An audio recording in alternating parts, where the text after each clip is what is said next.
Unaangalia Baba Sam the King Tanzania TV channel. Kwa maoni na ushauri tumia namba zifuatazo: 0752732515. Usisahau kusubscribe kwa simulizi na makala za kuelimisha.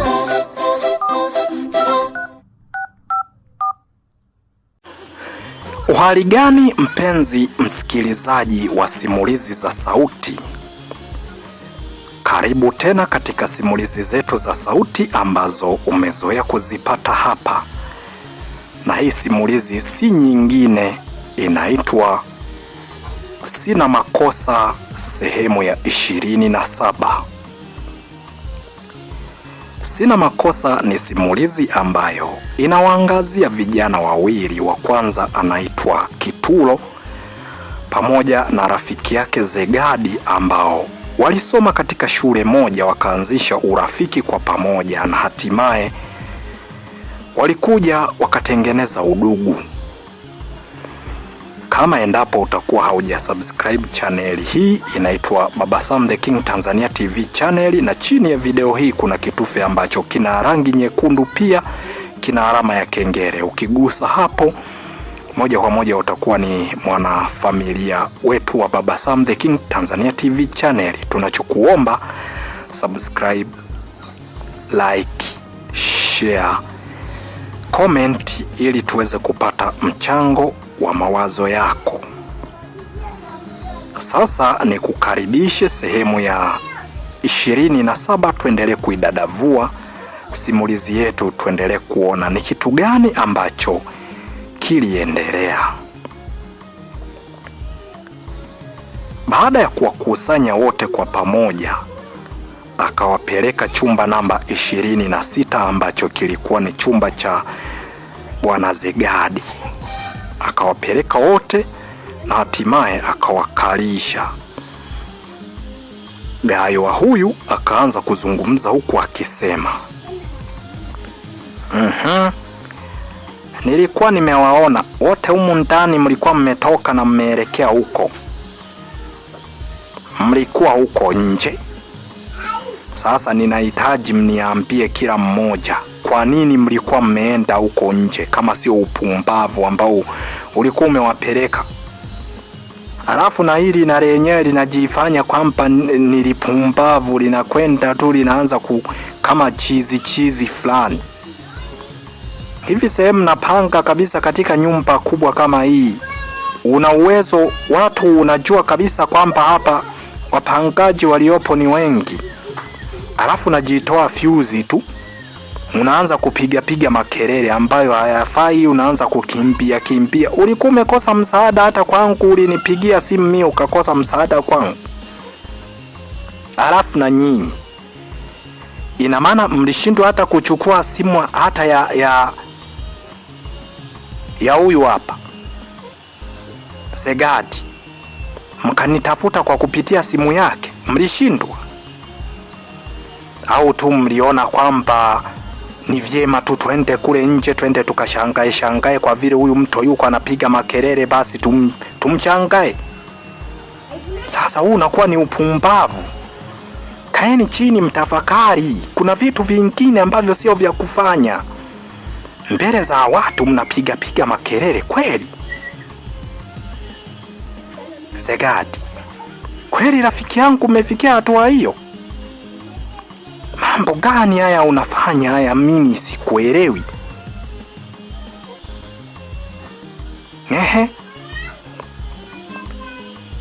Na wewe shemeji, unaweza kaniambia kwamba simu ya mume wako uwezo ukaishika?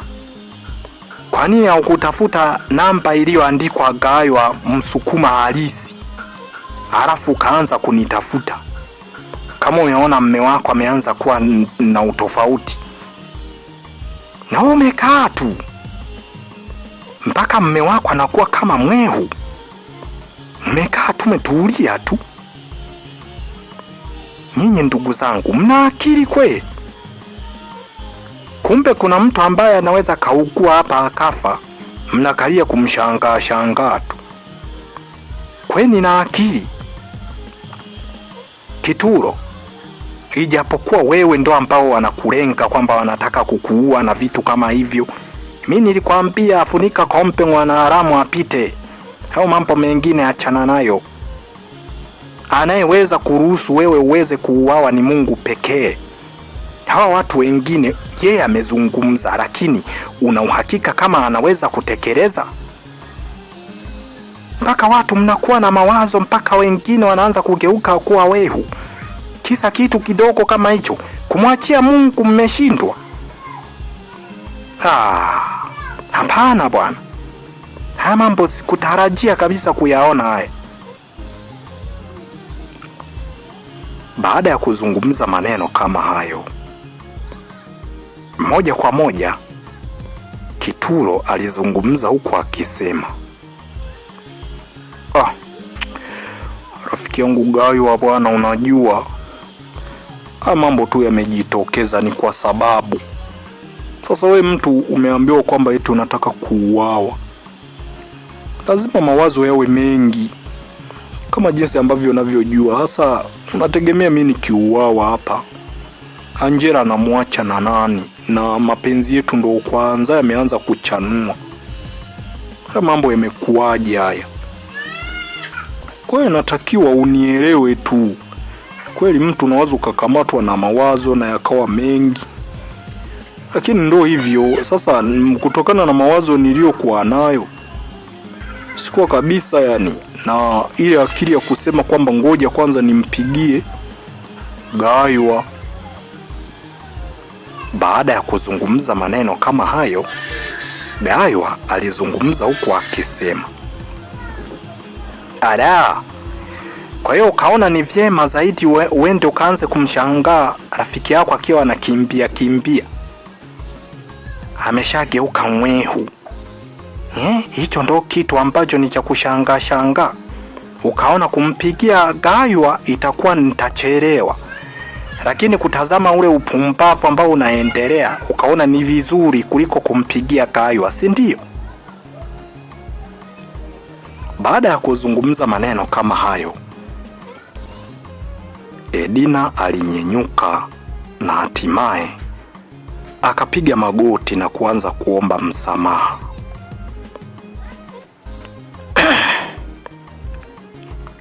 Shemeji, naomba utusamehe kwa pale ambapo tumekukosea. Ninajua tuna makosa mazito sana. Ni kweli hata mimi, hata akili tu kunituma kwamba nichukue simu ya mume wangu nikutafute haikuwepo.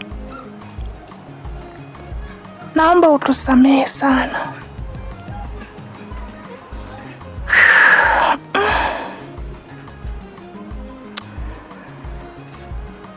Sikutarajia kama haya yote yangekuwepo.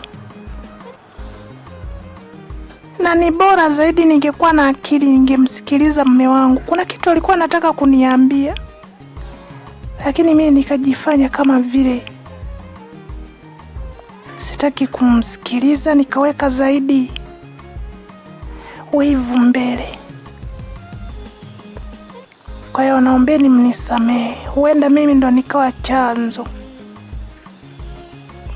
Baada ya kuzungumza maneno kama hayo Edina,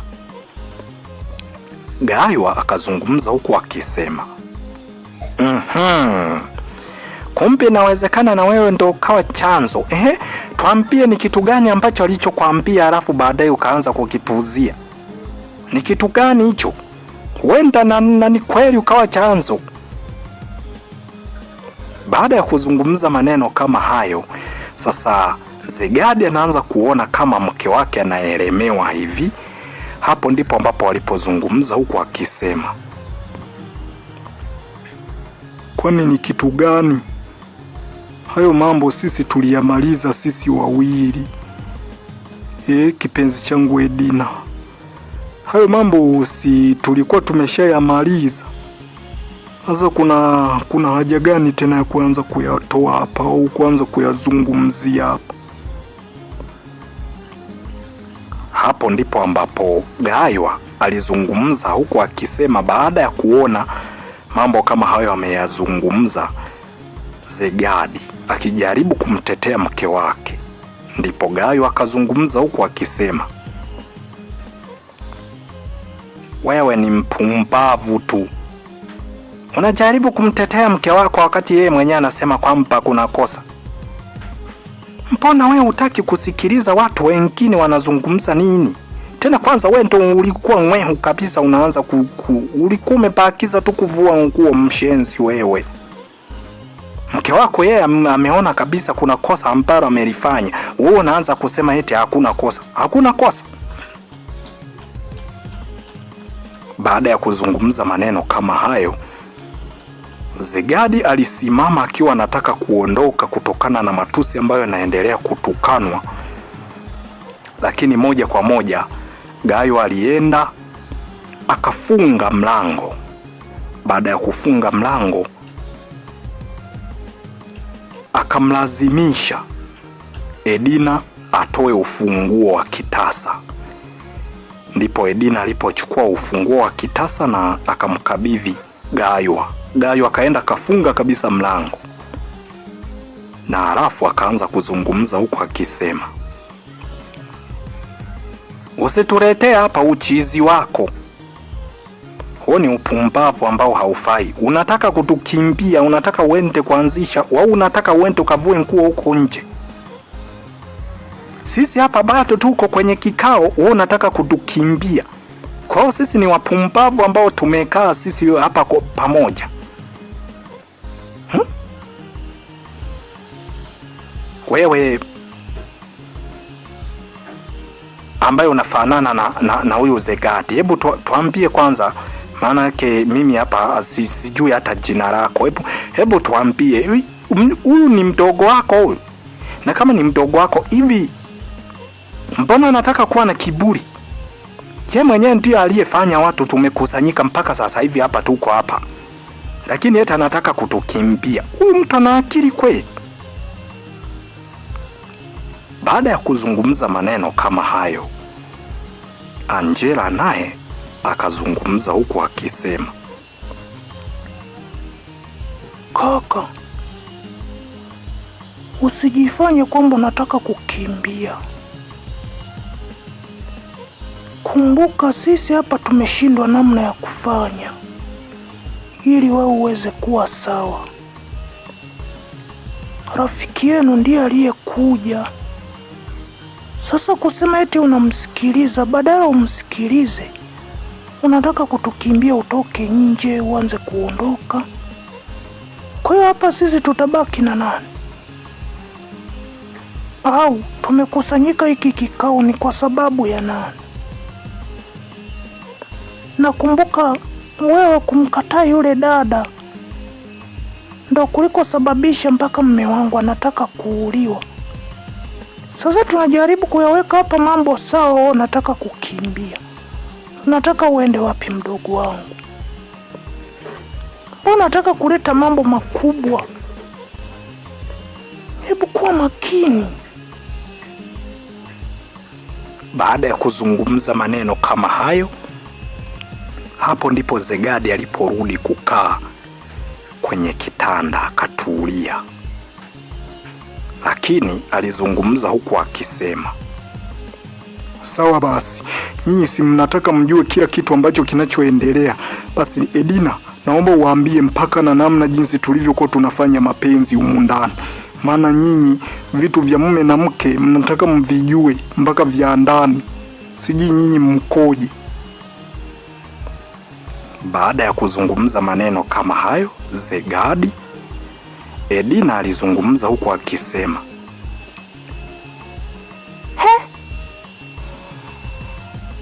kwa hiyo kuambia makosa ambayo mimi niliyoyafanya ndio ndakuwa nimefunua vitu vyote vya humu ndani? Jamani kipenzi changu, mbona hujielewi? Mbona unaanza kunihisi vitu vingine? Sasa mimi niwaambie kuhusiana na mapenzi yangu mimi na wewe, wao yanawahusu ni. Lakini haya mambo mengine yanawahusu, kwa sababu mimi mwenyewe ndo nimefanya makosa. Sikilizeni sasa niwaambie.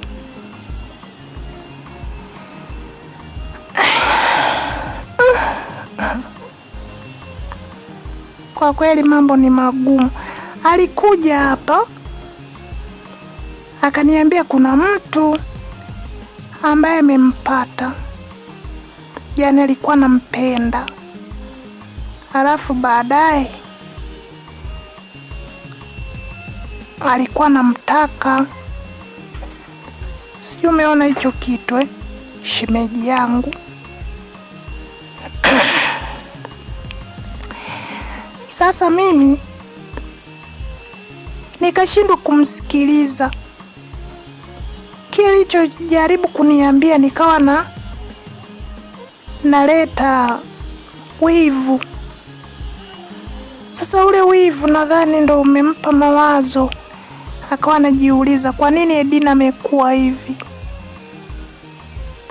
wakati alitegemea mimi ndo niwe tofauti wa kuweza kumsikiliza kama mke wake, lakini mimi ndo nikawa chanzo cha kufanya makosa. Kwa hiyo sasa ndio maana anasema naombeni mnisamehe, huenda hata kuchizika kwake aliyesababisha ni mimi Edina. Baada ya kuzungumza maneno kama hayo,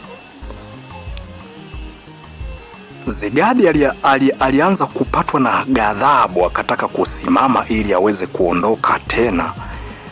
Hapo ndipo ambapo Gayo alipoamua kumzima kibao na kumsukumiza tena kitandani, akaanguka hapo hapo kitandani. Zegadi alianza kulia na hatimaye Gayo akaanza kuzungumza huku akisema mimi niliwaambia huyu mtu tayari uchizi umeshapanda kichwani. Bado na jinsi ambavyo dada yake alivyozungumza kwamba hapa tupo ni kwa sababu ya kikao cha kwake yeye, lakini bado anawaza kutukimbia tu bado. Japokuwa mdogo wake dada yake amemwambia hivyo, lakini bado anataka kutukimbia tu. Mimi nahisi huyu tabidi tumtafutie majeshi fulani. Hivi kweli Kituro, urafiki yako kesho kweli tutakuwa naye katika machimbo kule? Mimi mbona simuelewi kabisa, yaani wala hata sioni kama kweli kuna mtu ambaye atakaye kwenda kwenye machimbo huyu. Ameshageuka mwehu. Sasa wewe dada yake jiandae kuendelea kumchunga huyu. Wewe atawakimbia huyu, atavua nguo hapa kwa wapangaji, afu itakuwa shida. Kwa makini naye. Haya, tunaendelea na kikao. Wewe ukiwa umelala hivyo na unalia, sawa, lakini tutakuelewa tu. Hebu zungumza, ni kitu gani ambacho kinakusibu hadi sasa hivi? Baada ya kuzungumza maneno kama hayo, Zegadi alizungumza huku akisema, nyinyi mnalazimisha mimi nizungumze mpaka na vitu ambavyo sikupaswa kuvizungumza. Yaani hivyo vitu mimi nilikuwa tayari nimeshamsamehe mke wangu, kwa sababu nilijua ana wivu na mimi na hataki kuona mimi nikipotea, na ndio maana aliamua kufanya jambo kama hilo. Sasa mimi ninashangaa yeye anakuja kuambia nyinyi hapa, anawaambia ili iwe. Kwanza vinawahusu nini? Yani nyinyi mnataka mjue ili iweje? Baada ya kuzungumza maneno kama hayo, Kituro naye alijikakamua akazungumza huku akisema, Zegadi, wewe ni rafiki yangu wa muda mrefu sana. Sawa, tumesoma wote mpaka hapa tulipo, na mpaka dada yako sasa hivi nimempata, ndiyo mpenzi wangu. Kwa sasa rafiki yangu, hebu naomba funika kombe mwanaharamu apite. Kila kitu ambacho shemeji amefanya yeye amekiona ni kosa, na ana uhuru wa kutuelezea hapa. Hasa unapojaribu kuzuia vitu wakati vimeshatokea na huenda kinamuumiza, asikitoe. Kumbuka huyu ni mwanamke, sio kama mwanaume. Mwanamke anapokuwa na jambo fulani ni lazima litoke. Sisi tumewekewa hapa kwenye umio. Kuna kitu hapa kameota. Haka ndo tunakaita humu shingoni kabisa, sehemu ya kumezea kwenye umio hapa. Kuna kitu ambako tumewekewa sisi wanaume, ambako kanaficha siri na kanaficha yale yote ambayo tunaopitia. Lakini mwanamke ukikaangalia hakapo. Hilo ndo natakiwa kujua. Kwa hiyo acha zungumze kile ambacho kipo ndani ya moyo wake. Ameona hata yeye ni chanzo cha wewe kuwa hivyo. Sasa unapojaribu kukataa rafiki yangu hapo, sio unatuweka kwenye kundi gani? Inatakiwa haya mambo tuyamalize ili maisha mengine yaendelee. Sasa wewe ukiendelea kubanabana wakati mke wako anataka kuyatoa, itakuwa sio vizuri. Utamsababishia na yeye awe na msongo wa mawazo. Mimi nina mawazo, ninataka kuuawa, na wewe tena uanze kumpa mawazo mke wako. Wewe uoni kama kidogo utaleta shida?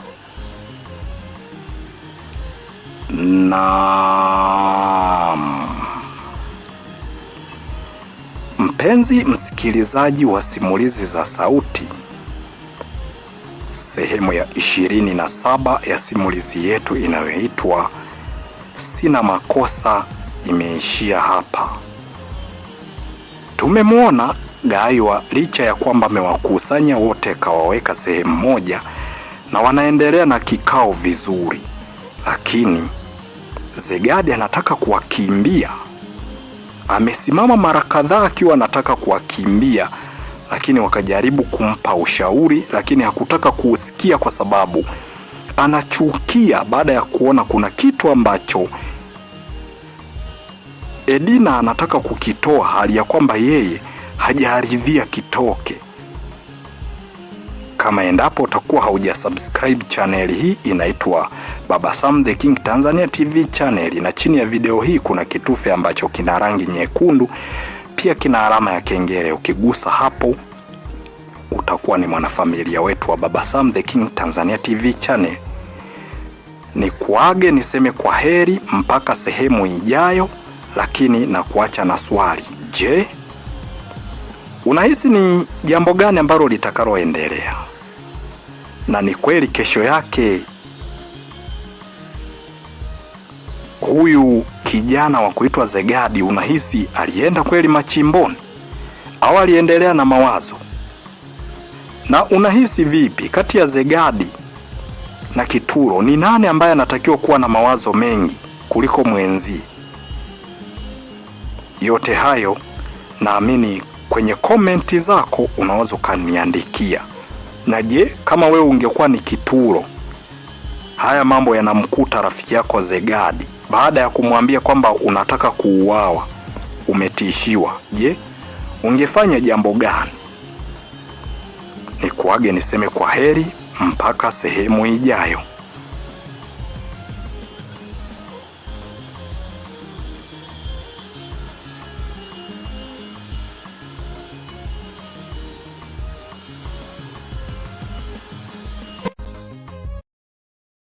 Unaangalia Baba Sam The King Tanzania TV channel. Kwa maoni na ushauri tumia namba zifuatazo: 0752732515. Usisahau kusubscribe kwa simulizi na makala za kuelimisha.